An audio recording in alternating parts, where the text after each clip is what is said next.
Musasole Zuula mu mirimu gy'akola abadde bamugulako mu muveeko kuba olwera ekituuze ku Haji enkya kijja kutuuka ku mwana wo enkya kijja kutuuka ku mwannyoko balowooze naye ajja kuba mubbi nga Zuula n'olwekyo mwegendereze nnyo. Kkooti enkulu mu Kampala eyongezaayo okuwulira okusaba kwa Haji Mwizera Ali okw'okweyimirira okutuuka nga 25 omwezi guno gwe tulimu ogwa Novemba mu musango mukazi we Hajjati Nagisui Zuula mwamuvunaanira okusubira ku muwala we omujja na nnyina ow'emyaka 14 gyokka.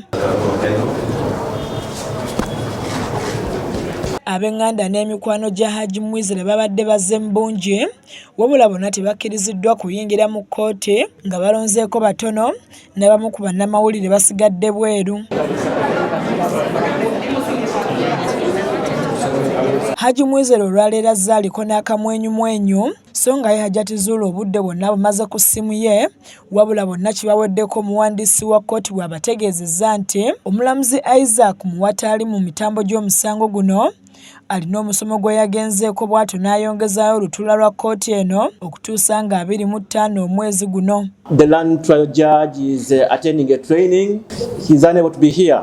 He will attend this matter on the 25th day of November, year 2024. I hereby further remand the accused person till that date. Kisanyusizza abantu ba Haji abadde basuubira nti agenda kuyimbulwa leero nga munnamateeka wa Haji Mwizera Mpima James Ssennoga ayogedde ku mbeera eno n'asaba abantu okudda ku bbalaza ng'agamba nti bagumu nti omuntu waabwe waakufuna obwenkanya. Naye tugenze okutuuka mu kkooti ng'omulamuzi batugamba agenze mu training taliiwo.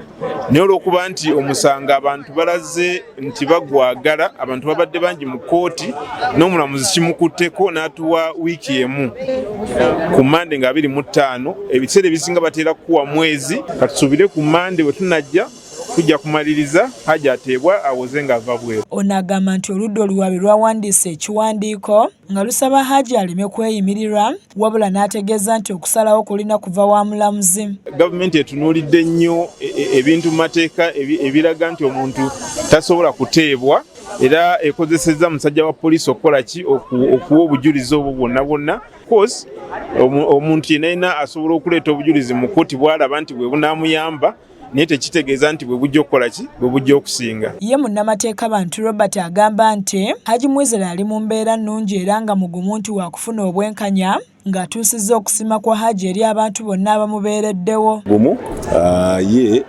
okuva edda n'edda abadde mugumu era talina kyatya ajja kubanga asobola okukola ki okubeerawo era naye alibedde okukola ki okweyimirirwa. Mu ngeri yemu twogeddeko ne munnamateeka Dr. Lumi Bayiga naye ennyamira olw'eddembe ly'abasajja erisusse okulinnyirirwa n'asaba abasajja okuvaayo beerwaneko mu kifo ky'okufa ekisiiri. N'ekyetaagisa kwe kubeera n'omutima ogusobola okubawuliriza naddala nga banyigirizibwa.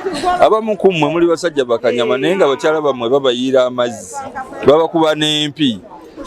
Bwe mujja eno ne mwekazaakaza n'olwekyo bwe munaabeera nga muvuddemu n'empewo ey'okwekazaakaza mu bantu nti nabali basobola okubacunyaacunya ekyo kijja kubeera nga kirungi nnyo era yeeyo mindset gye njogera. Abantu abeetabye mu lutuula luno basabye kkooti ewa omuntu waabwe obwenkanya era ne beebaza abantu bonna ababeereddewo Haji. Tusaba Allah akkirize ate oluddako okujja ng'ennaku z'omwezi 25 omukulu afune obwenkanya. Siri musanyufu olw'ekyo kubanga omulamuzi okugamba nti tasobodde kubeerawo bandibadde bakirabirayo kuva mabega nti olunaku olwaleero tagenda kusobola kubeerawo ne baatuwa ennaku ez'omu maaso naye kitugamba leero kitwennyamizza era tetuli basanyufu. Kkooti oluwedde Hajjati Zuula aggiddwawo wakati mu bukuumi obw'amaanyi. Annette Namatovu yakusakidde eggulu lino ku lwa KSTV agaleero.